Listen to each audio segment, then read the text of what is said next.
আজকের আমি বানিয়ে দেখাতে চলেছি তালের মালপোয়া।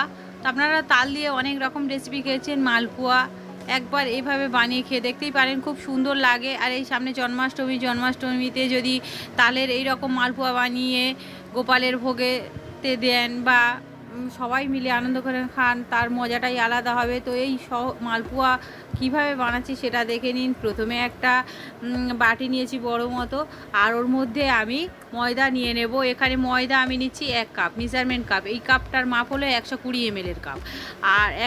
আর চালের গুঁড়ো নেব হাফ কাপের একটু বেশি। আর সুজি এখানে নিয়ে নেব হাফ কাপ মতো।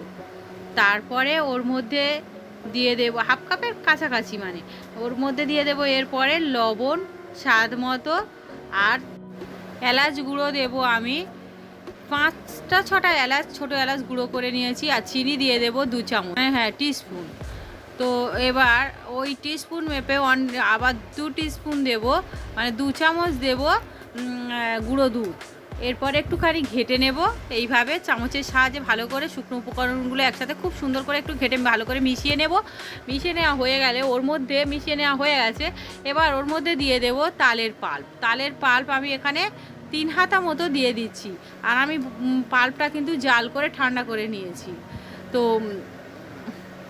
জাল করে রাখা পাল্পটা দিয়ে দিলাম। এরপরে কি করব, একটুখানি ঘেটে নেব হালকা। তো এবার কি করব, ওর মধ্যে আমি কি করব, লিকুইড দুধ উষ্ণ গরম সেটা এটা দিয়ে দেব। দিয়ে আমি একটা সুন্দর ব্যাটার তৈরি করে অল্প অল্প করে দেব। আর ব্যাটারটা আস্তে আস্তে এইভাবে করে নেব।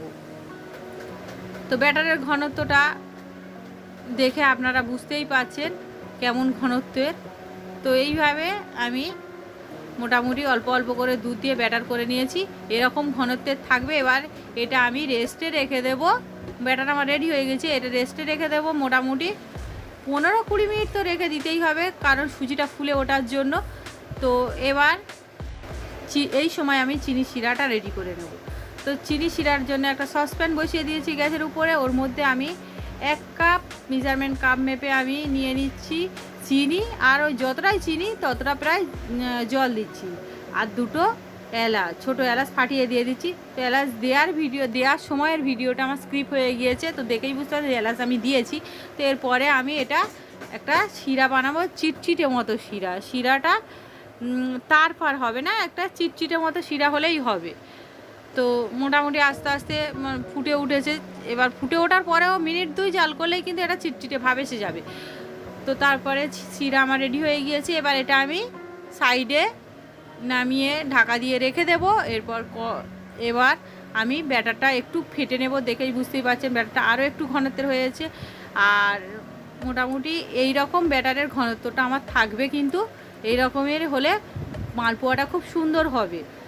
এবার আমার কিন্তু ওখানে মোটামুটি জল লেগেছিল 1 কাপের একটু বেশি মতো দিয়েছি আমি। 1 কাপের একটু সামান্য বেশি আমার জল লেগেছিল, জল বলতে দুধ লেগেছিল।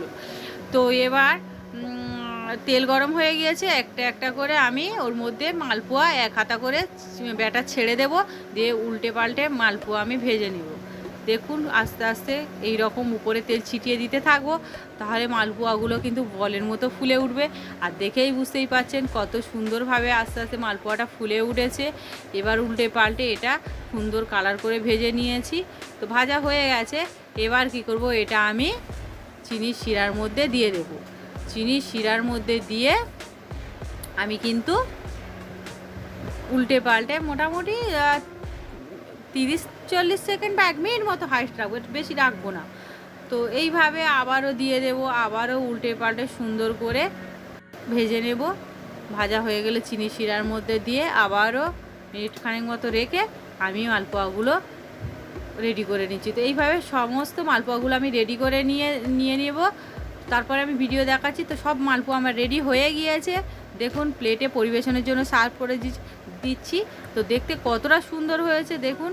এইভাবে আপনারা কিন্তু সামনে জন্মাষ্টমী আছে, তালের মালপোয়া বাড়িতে বানিয়ে নিতেই পারেন।